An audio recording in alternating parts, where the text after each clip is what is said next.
حیدرآباد میں افسوسناک حادثہ، ٹیوب لائٹ ٹھیک کرتے ہوئے والد کی کرنٹ لگنے سے موت، بیٹا زخمی، علاج جاری۔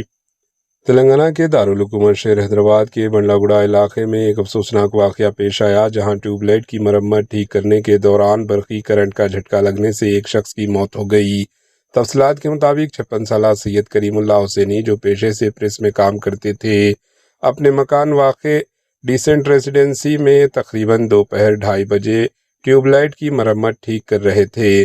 اسی دوران انہیں اچانک برقی کرنٹ کا جھٹکا لگ گیا اور وہ شدید متاثر ہوئے، جس کے نتیجے میں ان کی موت ہو گئی۔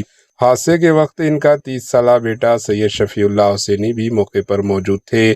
والد کو بچانے کی کوشش کے دوران یہ حادثے کے نتیجے میں وہ بھی کرنٹ کے زد میں آ کر زخمی ہو گئے۔